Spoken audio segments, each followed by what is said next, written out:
Hey YouTube, this is Southern Purple 1. An easy test. Now this is not the one test that will definitely determine if you're going to survive SHTF, the end of the world as we know it, the crap hits the fan, EMP, but it's a good indicator. One question, one test. If you fail this, yeah, you probably got a 50-50 chance of dying, not taking in any other circumstances or any other things in. Question is, do you live in a place where someone has the public right to walk past your house because it's a public road, or you live in a big old apartment building, say in New York City, where your exterior door opens out into a hallway where there's a lot of more apartments, and if someone could freely walk past your door, could they stage there? Could they, within a few split seconds, be attacking your house, be attacking your apartment door, and you have no way to really stop them unless you want to use force to keep them from walking past your house? Which you might say, well, I'm in a subdivision and we're going to all band together and put roadblocks on both ends of the street. That's great. But what protects you from the people in your subdivision when they realize that you're a prepper? They could travel between houses, they could walk by your road. If they can go from the road to your front door in seconds, or if they could literally just shoot through your window because they're only 50 feet away, 50 yards away, depends where that road is. That alone should be an indicator that, hey, I can't survive the end of the world as we know it in this location. You can't let the enemy be able to stage or attack you. Your reaction time will be zero. You would always have to be on guard, on ready, which you can't do that. So just take this into account. Am I going to survive the worst case crisis, worst case event? You can walk out your front door, pick up a small rock and throw it into the road. That's a good indicator that you are probably not going to survive. You need a location that is set back where you could physically, legally, morally control the ground around you and stop them from staging there or stop them from setting up there to attack your position. We do that in the military. We like standoff. We love that standoff distance. First of all, it gives us the opportunity to use our weapon system, because usually our weapon system is better than the enemy's, so we can shoot at them at long distances. Secondly, it gives us more warning. If I can see someone coming 500 yards away and they're on foot, I have some reaction time. I can mentally devise a plan. I can mentally try to figure out what they're doing. I can then alert people at my retreat or at my house to get ready. If it's at nighttime, people have to wake up. You're not combat effective usually immediately when you jump out of bed. Some people it takes a few more seconds. Some people it might take a few minutes to get into the ball game, to actually handle a firearm and to use it and make life and death situations.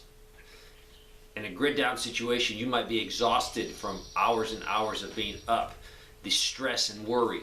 So when you do lay down and then you jump up and you're startled, you might not be 100%. I've seen it with soldiers that have probably sleep deprived. They're not the same as if they were fresh. So some of you will say, that's a stupid question, that's a stupid criteria if you're going to survive the end of the world as you know it. It's not the only question, but guess what? Taking my real world experience into play, that's a really good way. If you say, no, I'm 50 feet from the road, people are traveling back and forth, there's no way I could shut that off because maybe you're on you're not actually in a subdivision. You need to come up with another plan. If you can't move, you need to come up with a bug out location close by where you can remove yourself quickly from that threat. So you will be giving up your home. You'll be giving up some of your supplies maybe because you might not be able to move everything. You'll be giving up your wealth. Physical possessions to me would be wealth in a grid down situation.